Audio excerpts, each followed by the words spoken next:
que ayudar a la gente es un honor. Porque si no tuviéramos voluntarios, PROSA hubiera interrumpido su actividad hace muchos años, ¿no? Entonces seguimos porque tenemos voluntarios.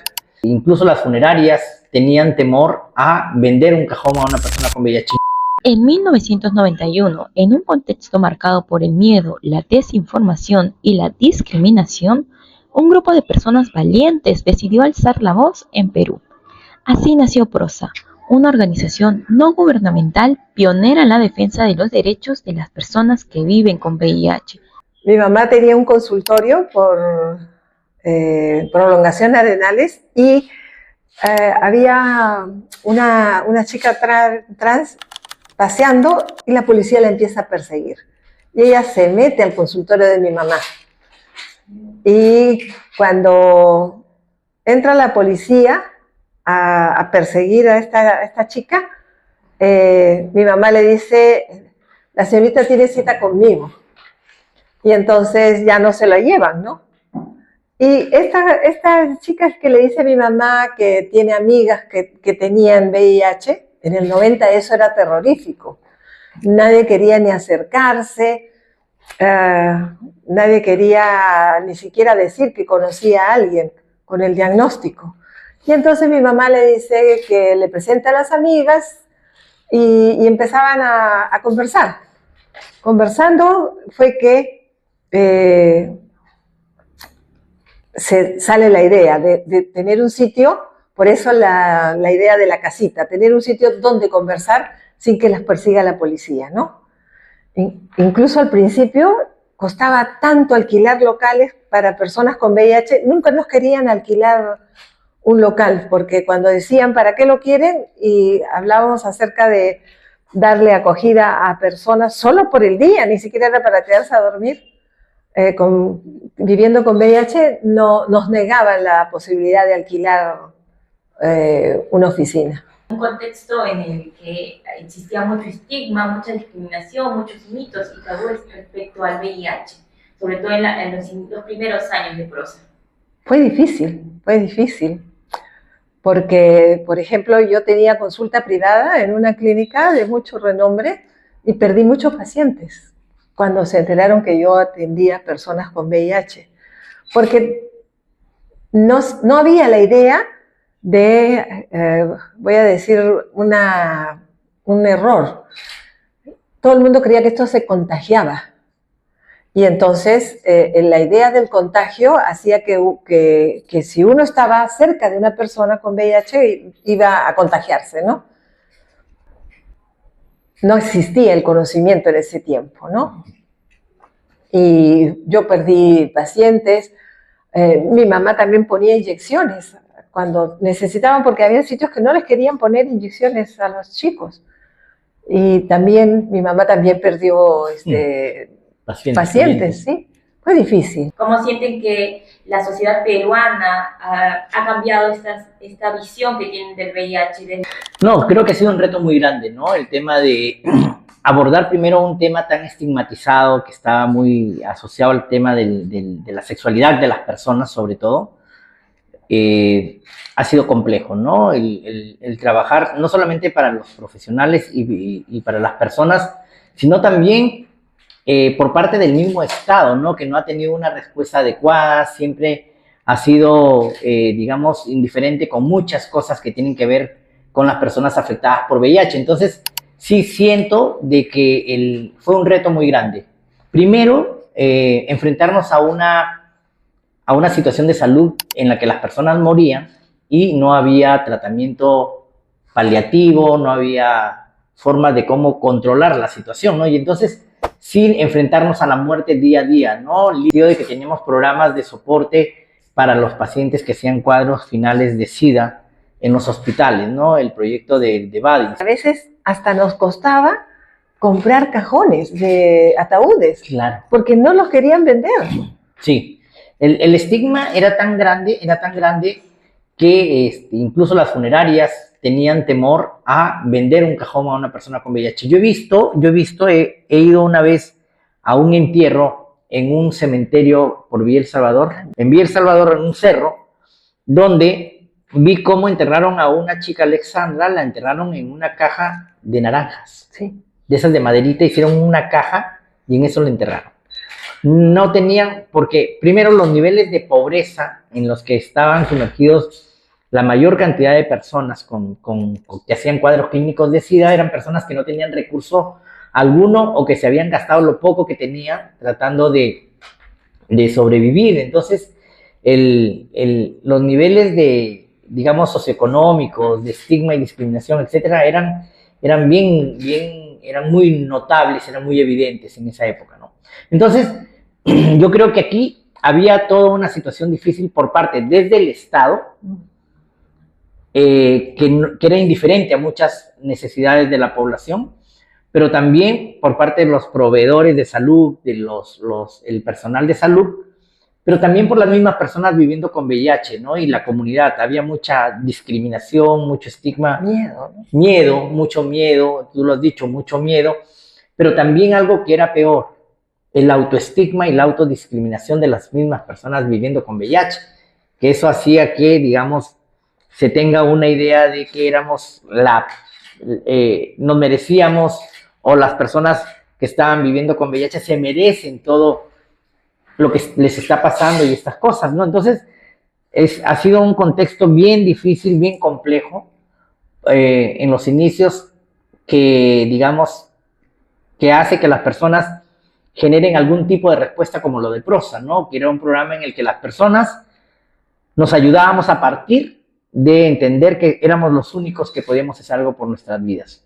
No había medicamento que te cambien las cosas, no había políticas públicas protectoras, no había acceso a tratamientos, y al no haber nada de esto, lo único que quedaba era generar una respuesta de autoempoderamiento, de autoayuda, en la que yo mismo tengo el control de la situación, ¿no? Eso era. Incluso, perdón, la familia también discriminaba a sus hijos. Sí. La sociedad, la comunidad médica, los amigos, lo que dice Julito, la autoestigma, pero muchas veces los chicos nos decían, mi familia me dice, te prefiero muerto, que era horroroso escuchar eso. Que una mamá o un papá le diga a su hijo, porque en un primer momento todos eran varones, los que vivían con VIH eran varones y homosexuales. Y entonces gran parte de los padres les decían, yo te prefiero muerto, o tú ya estás muerto para mí, ni vengas por acá. Y eso ahora lo sabemos. La depresión te baja el sistema inmunológico y entonces se iban muchísimo antes los chicos, ¿no? Fue terrible, sí. Pero en esos tiempos, o sea, 90, 91, 92, ni siquiera sabíamos cómo estaba relacionado esta baja de defensas con la depresión generada por el rechazo, por la familia y por todo, ¿no? Antiguamente el tema del intento de suicidio, al conocer su diagnóstico, era bastante alto. Hoy en día, gracias a Dios, no. Ya no es, tengo este diagnóstico y me mato, ¿no? En los hospitales hay consejeros, hay profesionales y consejeros de pares que le dicen que tranquilo, que se puede vivir muchísimo tiempo con el diagnóstico, ¿no? Y entonces no hay esas depresiones que sí hay, pero no en esta medida tan alta, ¿no? ¿Qué hechos históricos ustedes recuerdan? Sí, yo creo que lo inicial fue la ley contra SIDA. PROSA fue una de las organizaciones, conjuntamente con la Embajada de Estados Unidos, con USAID, y Vía Libre también, recuerdo, que nos juntábamos para formular una propuesta de ley en el Congreso de la República para garantizar el respeto del derecho de las personas afectadas por el VIH y SIDA, ¿no? Y a partir de allí, conjuntamente con el Ministerio de Salud, la Embajada de Estados Unidos, con USAID, PROSA, Vía Libre, se conforma un equipo, digamos, de personas profesionales y voluntarios que plantean la formulación de la ley contra SIDA, y es que es así como se aprueba la ley contra SIDA en el año 96. En el año 97 la reglamentan, pero en el 96 se crea. Y también como Prosa éramos parte del comité que generaba el manual de protocolo para atender. Y en esos tiempos, los primeros, había un protocolo de quiénes podían tener acceso al tratamiento y a quiénes se les iba a negar. Es más, históricamente, los primeros 100 tratamientos que da el Estado peruano es para niños viviendo con VIH, no es para los adultos. Y después coincide que llega el Fondo Mundial, donde se plantea el tema del acceso para los adultos viviendo con VIH y se da la norma, ¿no? de adultos viviendo con VIH. Pero hay algo que creo que es importante. Además de ese hito, creo que otro hito ha sido el que siempre Prosa se ha movilizado. Siempre, desde toda nuestra existencia, nos hemos movilizado y hemos marchado frente al Ministerio de Salud para demandar o denunciar el estigma, la discriminación con las personas afectadas, el tema del acceso a tratamiento, que no teníamos acceso a tratamiento, y estas cosas, ¿no? Y el Colectivo por la Vida, en el año 2000, del año 2000 al 2002, se crea el Colectivo por la Vida con un grupo de organizaciones también, entre las que estaba Prosa también, en la que conjuntamente con sociedad civil, aliados y otras organizaciones, digamos, internacionales como Médicos Sin Fronteras de España, estaba Cruz Roja, formamos el Colectivo por la Vida. Y el Colectivo por la Vida es precisamente una propuesta estratégica para poder acceder a medicamentos, hacen unas acciones de amparo directamente con las que se logra, primero aquí a nivel nacional, ir hasta la Corte Suprema, donde no nos deniegan el acceso al tratamiento porque era muy caro, y nos vamos a el litigio estratégico a nivel de la Corte Interamericana de Derechos Humanos, donde se gana el proceso y se obliga al Estado peruano a entregar medicamento antirretroviral para todas las personas. Y otro triunfo no sería, Julito, el que es obligatorio a toda gestante pasar por una prueba de descarte. Es parte de eso también. O sea, entre las normas que se discutieron allí estaba el tema de la obligatoriedad de las pruebas para las mujeres gestantes, ¿no? Entonces, en aquel contexto, esa fue una propuesta que logró controlar de alguna manera la transmisión vertical. Y eso creo que fue bastante interesante. Y ahí, digamos, si bien es cierto, esto estuvo liderado por el MINSA, pero participamos sociedad civil, ONGs, las pocas que habíamos en esa época, porque no éramos muchas en esos años, pero sí se hizo esto. Otra cosa que Prosa creo que hizo, que a mí me parece bastante trascendente, es el tema de apoyar el caso de Carmen Guevara, ¿no? Carmen Guevara era una de las madres de los niños que se les transmitió VIH en la maternidad de Lima. Y Prosa lideró ese proceso contra la maternidad de Lima para poder hacer que les resarzan el derecho a estos niños a los que se les había transmitido el VIH, ¿no? Casi todos los niños murieron, solamente quedó, me parece, uno de ellos, que ya ahora es un profesional, un joven ya mayor, pero estuvimos apoyando a la mamá desde Prosa toda la vida hasta que se le pudo indemnizar a esa mujer, ¿no? Entonces, esto fue también, creo que una lucha institucional, es decir, si bien es cierto era el caso de protección de los derechos de un niño, pero Prosa cogió la lucha como suya, ¿no? Y sí creo que eso marca de una manera muy especial a Prosa, porque era el tema de proteger los derechos que tiene cualquier persona viviendo con VIH, ¿no? Y fuimos hasta las últimas, nos movilizamos, estuvimos 8 años atrás de un juicio y de un proceso, y día a día marchando con tapas de olla, organizándoles, tirándonos los eventos abajo. Por ejemplo, al ministro hubo una conferencia internacional de SIDA acá en Perú, el ULASEX, y allí fue donde nos levantamos todititos allá los usuarios de Prosa, y el ministro, cuando iba a hablar, le dijimos a un líder dominicano, que era un adolescente precisamente, le dijimos: dile al ministro que no vas a hablar si es que no van a resarcir el derecho de estos niños que fueron transmitidos con VIH en la maternidad de Lima. Y ahí es que el ministro ese día, en la inauguración, dice que el MINSA se va a retraer y ya no va a a apelar más la sentencia, ¿no? Y le pagan al niño. Entonces, claro, mucha gente nos odió porque hacíamos todo eso que no era, entre comillas, correcto, porque éramos muy intransigentes, éramos muy violentos, entre comillas, para meternos en un espacio internacional como este, pero era la estrategia que habíamos decidido, siempre muy, muy frontales con eso, ¿no? Al inicio de los años 90 no había muchas instituciones que trabajasen en el tema del VIH. Ahora existen varias. Muchas. Existen varias. ¿Qué los motiva a seguir trabajando en temas de VIH a pesar de que ahora existen más instituciones?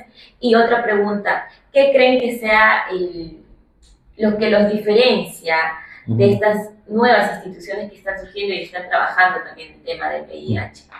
Particularmente yo pienso que seguimos trabajando para ayudar a las personas, que siempre hay una necesidad de ayuda sin esperar tanto tiempo para la consulta médica, que como los hospitales están saturados, no es tan rápida la atención. Nosotros, viene la persona y la atención es inmediata. Yo creo que la expertise que tenemos también en todos estos años, ¿no?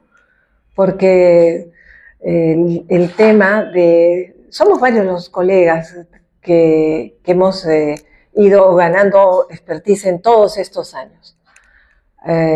Hay la broma de que somos unas cuantas viejas glorias que nos dicen, porque empezamos pues hace 30 y tantos años. Claro.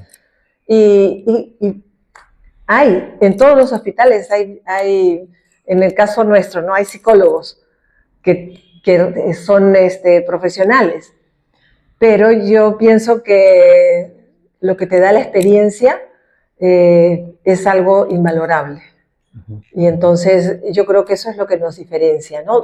Sí es cierto, hay muchísimas instituciones, todos los hospitales tienen psicólogos que trabajan, pero nosotros tenemos una experiencia que te lo dan lo que estamos comentando, ¿no? Hemos empezado de cero, con luchas horrorosas. Lo que decía Julito, no era una sola persona, casi todas las personas que fallecían en ese tiempo las enterrábamos en cajas eran ataúdes hechos de cajas de naranja y los enterrábamos en cementerios clandestinos. Sí. Eso fue al principio, ahora no. Entonces, toda esa experiencia es la que te da la sensibilización de poder entender, ¿no?, cómo es la lucha y también de darle la tranquilidad a la persona que está recién diagnosticada. Mira, esto ya no es nada, o sea, ahorita está recién diagnosticado, tranquilo. Antiguamente esto era una guerra horrible, pero ahora que la persona está recién diagnosticada, tiene acceso a tratamiento, tiene 20.000 sitios donde buscar ayuda. Entonces eso le transmites a la persona que se relaje porque esto es mucho más fácil ahora y la persona se va muy tranquila también. Yo creo que es el tema de trabajar con la perspectiva y con la visión de personas que vivimos con VIH. Yo creo que eso es lo clave que diferencia Prosa de otras organizaciones porque nos asumimos públicamente como personas viviendo con VIH. Eso creo que ha sido una estrategia institucional muy buena y efectiva por dos razones. La primera, porque nos hace decirle de manera empática a las personas afectadas, no estás solo, estamos iguales, estamos aquí para esto, ¿no? Y creo que otra cosa que también diferencia Prosa es que el tema de trabajar en la incidencia política es lo prioritario.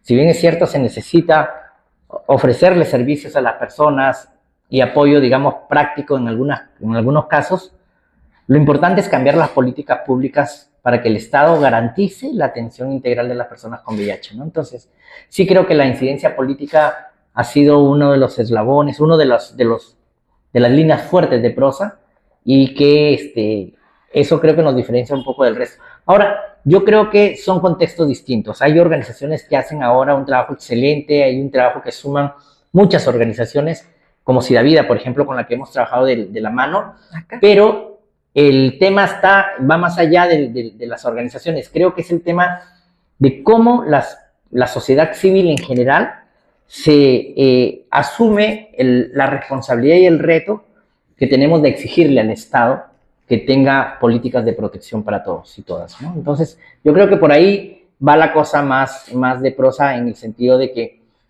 hay que seguir cambiando y mejorando las políticas públicas relacionadas con el VIH.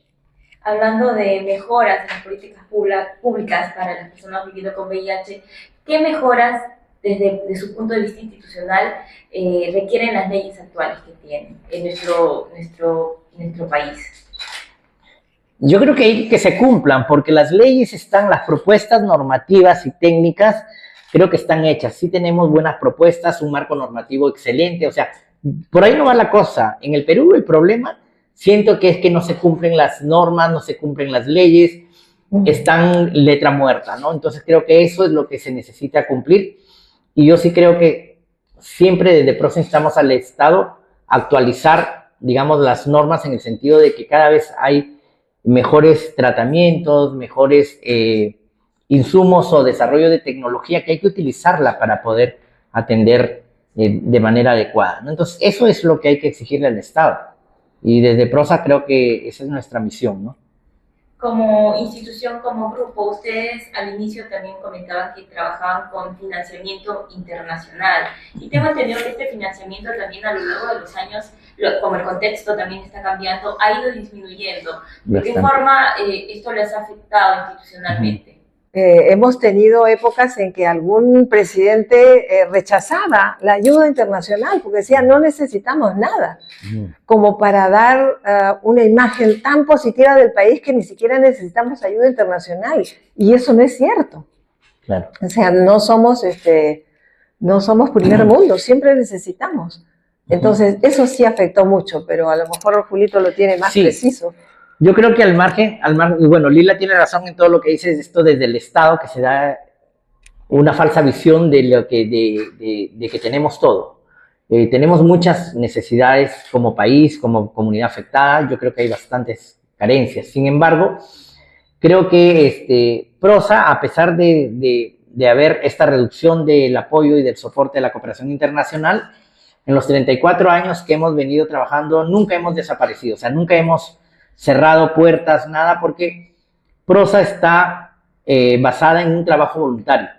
Y eso es lo que hace a PROSA sostenible, porque con proyectos o sin proyectos seguimos trabajando, ¿no? Por ejemplo, ahorita estamos mudándonos a una casa más pequeña, porque esta es una casa súper linda, pero es grandota, y ahorita no tenemos proyectos tan grandes como para que ameriten estar pagando un local como este. Entonces, nos vamos a reducir ahora a una oficina más pequeña, pero ya vendrá otro proyecto más grande en la que nos mudaremos a una casa más grande, probablemente, no lo sabemos. Pero sí creo que es importante entender que el tema de la gestión institucional siempre ha estado basada en el voluntariado, porque si no tuviéramos voluntarios, PROSA hubiera interrumpido su actividad hace muchos años, ¿no? Entonces seguimos porque tenemos voluntarios. Si no fuera por los voluntarios, no existiría PROSA, así de simple. ¿Qué proyectos vienen para PROSA este 2025? Nosotros ahorita estamos negociando un proyecto que va a abordar todo el tema de salud mental en personas viviendo con VIH, ¿no? Entonces estamos trabajando una propuesta precisamente conjuntamente con el Ministerio de Salud para ver cómo abordamos el tema de salud mental en comunidad LGTB y en personas viviendo con VIH específicamente, ¿no? Okay.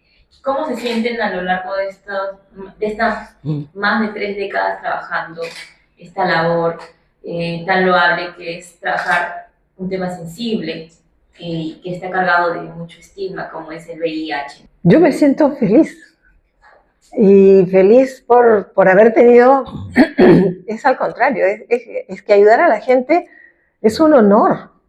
Ayudar a la gente es algo que como que te bendice a ti, no es que te estoy haciendo un favor por ayudarte. Y a lo largo de estos años siempre nos hemos sentido así, ¿no? Honrados de poder hacer algo por alguien. Casi como que la esencia de la vida es eso, ¿no? No soy sola en el mundo. Estamos hechos para darnos las manos entre todos. Sí, hoy en la mañana yo escuchaba un video, escucho muchos audiolibros, y entonces escuchaba temprano uno que decía que las personas tenemos que pensar de manera muy egoísta en qué es lo que más nos va a servir en la vida y que hay que tener muy claro qué es lo que quieres en la vida, tu meta en la vida. Y entonces llegó un momento en el que yo me replanteé la pregunta, ¿cuál es mi meta? ¿Qué es lo que me hace feliz? Y entonces yo decía, voy a seguir buscando lo mismo porque me encanta servir, o sea, el servicio, que es la propuesta, digamos, filosófica, institucional de Prosa, es lo que me hace feliz. O sea, yo no cambiaría mi trabajo aunque me dieran otro trabajo, que aunque me paguen más, no me iría porque me gusta hacer el trabajo que hago, porque esto me hace feliz, o nos hace felices a quienes trabajamos de esta manera. Entonces, la filosofía va por ese lado, es que trabajemos, que nuestro trabajo se vuelva en una oportunidad para ser felices, ¿no? Entonces, eso es lo que es Prosa para nosotros. Así dejamos a Julio César y Lila Castro en la Casa de Prosa, un refugio de historias, memorias y luchas por los derechos de quienes viven con VIH, entre relatos de batallas superadas y suspiros cargados de nostalgia. Esta pequeña casa de esperanza seguirá siendo un hogar para quienes se enfrentan a esta realidad, porque aquí, entre paredes que escuchan y corazones que comprenden, la vida se celebra, se lucha y se comparte. Cuando uno empieza a cranear, a formar, a pensar, a hacer algo, no piensa en lo que va a hacer más adelante, te van a reconocer, te van a saludar, no piensas en eso, solo piensas en lograr lo que te has propuesto hacer. Sinceramente, no creo merecerlo yo, sinceramente, porque la lucha fuimos muchos.